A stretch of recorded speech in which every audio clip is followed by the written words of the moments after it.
Quand une entreprise décide d'investir, c'est toujours un pari. Et pas n'importe lequel, un pari à haut risque sur l'avenir.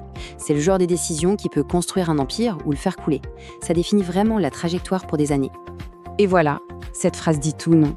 L'enjeu est immense. On ne parle pas juste de faire des profits ou des pertes. On parle de survie. Un mauvais choix, et c'est toute l'entreprise qui peut y passer.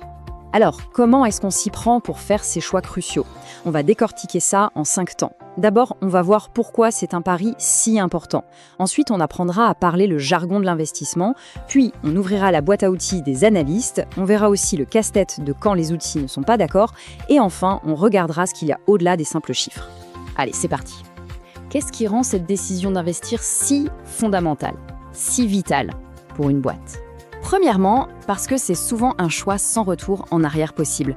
Une fois que l'usine est construite, que la nouvelle technologie est déployée, c'est fait. On ne peut pas juste appuyer sur « annuler » sans y laisser des millions. Le cap est fixé. Et puis, il y a l'argent. On ne parle pas de petites sommes, on parle de montants colossaux qui sont engagés. Si les rentrées d'argent prévues n'arrivent jamais, l'entreprise se retrouve coincée avec des coûts fixes énormes et un énorme trou dans la caisse. Et ça peut vite, très vite, mener au désastre. Bon, pour pouvoir évaluer un pari aussi lourd, il faut qu'on parle la même langue. Il faut décoder ensemble les bases, les éléments clés de n'importe quel projet d'investissement. En fait, un investissement financier, c'est une idée toute simple.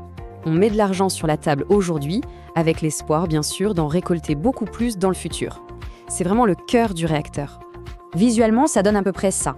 Une grosse sortie d'argent au tout début, c'est l'investissement initial. Et puis, si tout va bien, une série de rentrées d'argent sur plusieurs années. La grande question, c'est donc, est-ce que les gains futurs justifient la dépense d'aujourd'hui? Est-ce que le jeu en vaut la chandelle? Donc, pour se décider, on a besoin de 3 infos clés, 3 ingrédients indispensables. Combien ça coûte au départ? Pendant combien de temps ça va nous rapporter de l'argent? Et surtout, combien ça va rapporter chaque année? C'est avec ça qu'on va pouvoir commencer à travailler. Bon, maintenant qu'on a les ingrédients, il nous faut les outils pour cuisiner tout ça. Parce qu'il y a un truc essentiel à comprendre. 1 euro aujourd'hui, ça n'a pas du tout la même valeur qu'1 euro dans 5 ans. Et c'est là que les choses deviennent un peu plus techniques. Et attention, le but de ces outils, ce n'est pas de prédire l'avenir, personne n'a de boule de cristal. Non, l'idée c'est de passer de l'instant pur, du « je le sens bien », à une analyse un peu plus carrée. Bref, on cherche à faire un pari éclairé, pas un saut dans le vide. Alors, dans cette fameuse boîte à outils, on a 4 instruments principaux. Voyez ça comme une checklist. D'abord, on regarde la richesse totale que ça crée. Ensuite, on vérifie l'efficacité de chaque euro investi. Après, on s'intéresse à la vitesse à laquelle on récupère sa mise. Et enfin, on calcule le taux de rentabilité globale du projet. Le premier outil, la vanne, c'est un peu le roi des critères. Il répond à une question simple mais cruciale. En tenant compte de la valeur du temps, est-ce que ce projet va créer plus de richesse qu'il n'en coûte? Si la vanne est positive, c'est un bon début. C'est le feu vert financier. Ensuite, on a l'indice de profitabilité, l'IP. Là, la question est un peu différente. C'est pour chaque euro que je mets sur la table, combien est-ce que je vais créer de valeur?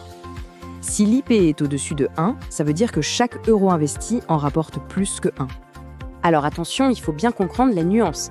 L'AVN, c'est le gâteau en entier, la richesse absolue créée. L'IPR, c'est l'efficacité de la recette, le profit par euro investi. C'est super important quand on a un budget limité et qu'il faut choisir les projets qui utilisent le capital le plus intelligemment possible. Le troisième outil, le délai de récupération, c'est sans doute le plus simple à piger. Il répond à la question que tout le monde se pose. En combien de temps est-ce que je récupère ma mise de départ? Logiquement, plus c'est rapide, mieux c'est. Parce que l'avenir est incertain, donc revoir la couleur de son argent vite, ça réduit le risque. Et pour finir, le fameux TRI. Pensez-y comme le taux de rendement propre au projet, son pourcentage de rentabilité annuel. La règle d'or, c'est que ce taux doit absolument être plus élevé que ce que l'argent coûte à l'entreprise. Sinon, c'est simple, le projet détruit de la valeur au lieu d'en créer. Bon, on a une super boîte à outils, c'est génial. Sauf que se passe-t-il quand les outils se contredisent? Ah, c'est là que ça devient intéressant et que le vrai travail de décision commence. Regardons ce cas concret. On a 2 projets, A et B. Même mise de départ, 100.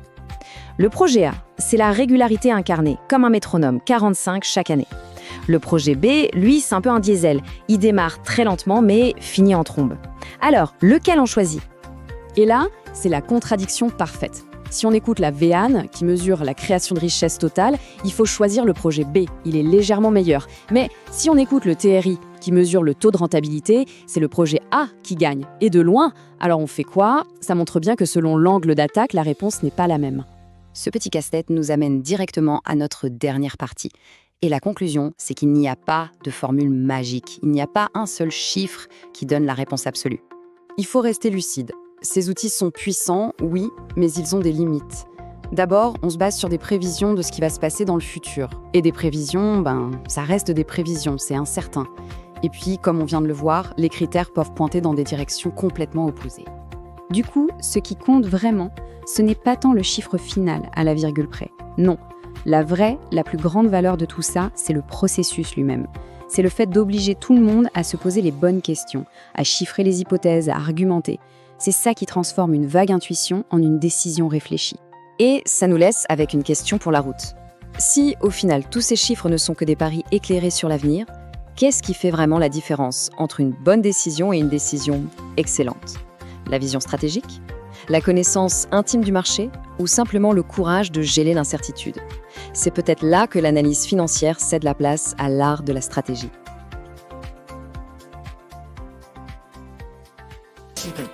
Vous avez aimé le contenu de cette vidéo? Vous êtes nouveau sur cette page? Ici, on apprend en kiffant, pas vrai?